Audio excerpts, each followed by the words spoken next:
Baik, Assalamualaikum warahmatullahi wabarakatuh. Kami dari kelompok 5 B1.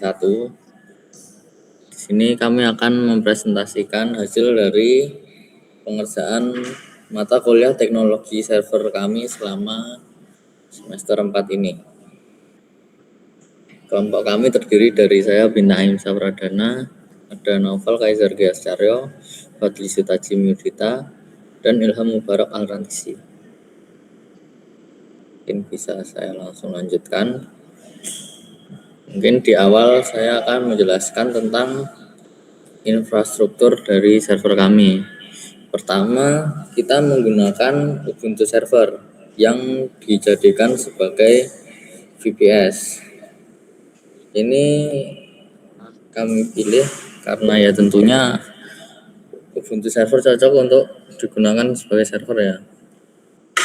Kemudian yang kedua ini kita menggunakan Fast API Framework yang digunakan untuk menjadikan Core API untuk menerima data, yaitu HTTP pos gambar dan UID dari RFID tersebut, serta menyajikan hasil analisis tersebut menggunakan WebSocket. Kemudian yang ketiga, web server yang kita gunakan ini adalah Nginx yang berfungsi juga sebagai reverse proxy.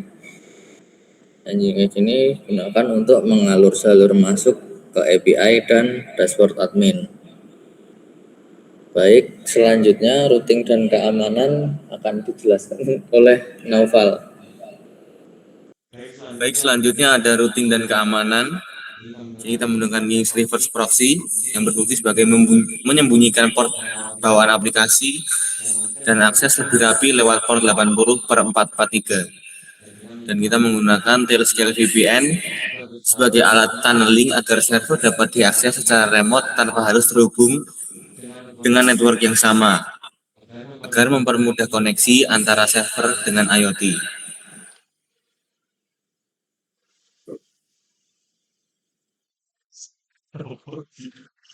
Selanjutnya akan dijelaskan oleh Al-Rantisi. Oke, jadi bagian penyimpanan data itu kita file system plus SQLite atau bukan sih JSON atau JSON ya, pakai JSON JavaScript Object Notation. Habis itu file gambar snapshot itu disimpan di folder snapshot, berisi ada metadata UID, RFID, waktu lokasi itu dicatat gitu. Mungkin ada sedikit tambahan. Ini di awal kita sebenarnya mau menggunakan InfluxDB. Namun setelah kita cari tahu lebih lanjut, sepertinya InfluxDB ini tidak bisa digunakan karena tidak sesuai dengan file yang kita gunakan, yaitu gambar dan video streaming. Seperti itu. Selanjutnya pada bagian distribusi real time dan dashboard. Yang di dashboard ini kita terdapat 4. Ada yang dari dashboard utama yaitu overview, kemudian ada live monitoring dan juga live log incident, dan ada manajemen pekerjaan. Yang kemudian di website ini kita menggunakan integrasi dengan IoT real time itu menggunakan WebSocket, di mana nanti Fast API akan menyebarkan hasil deteksi ke browser admin secara instan dan alert muncul secara real time tanpa perlu merefresh halaman.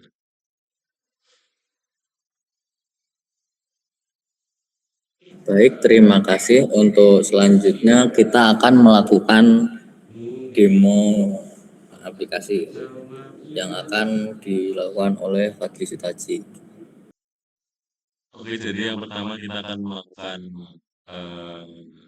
demo untuk website kita.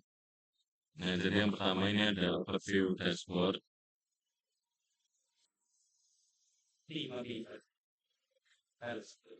Overview dashboard di mana ini akan menampilkan ya untuk general informasi, ada statistik untuk hari ini, terus ada stasiun yang sedang live, dan ada tren pelanggaran selama seminggu, dan ada beberapa ringkasan dari jenis-jenis pelanggaran dan juga pekerja-pekerja yang sedang aktif. Kemudian di bagian live monitoring ini, nah kita menggunakan kamera laptop yang diintegrasikan dengan website. Ini memang agak lumayan lag dan patah-patah karena memang untuk data mengirim secara real time kekurangannya seperti itu, dan ini bisa dilihat gimana ya bisa mendeteksi ada welding helmet dan juga non welder. Nah, itu masih tidak memenuhi untuk APD karena masih ada kurang dari sangkaan. Tapi nanti bakal diupdate kembali. Nah, itu bisa diintegrasikan. Lalu di bawah pojok ini, jika si admin atau host melihat adanya keanomalian APD, bisa secara langsung, tidak perlu menunggu dari integrasi ini tidak mendeteksi APD, bisa langsung dimatikan dari relaynya. Tidak perlu. Oke. Nah, itu ada lampu teman-teman. Kok tambah ngelag? Nah, jika relaynya kita on kan, maka lampu akan on. Nah, seperti itu teman. Jadi itu contohnya seperti itu. Kalau misal kita sudah mengintegrasikan antara IoT dengan website, jika kita refresh websitenya, nah, maka kamera akan masuk ke sini. Jika kita off kan, maka lampu akan mati. Nah, kita refresh kembali, maka IoT akan mati di sini. Seperti itu, teman-teman. Di sini ada log insiden. Ini ada beberapa foto yang tercapture selama kita tidak menggunakan APD. Nah, ini nanti akan terupdate di website kita, nanti bakal auto terscreenshot dan akan terdapat fotonya seperti itu. Terus yang terakhir ini ada manajemen pekerja untuk pekerja yang aktif hari ini. Begitu ya teman. Terima kasih. Terima kasih.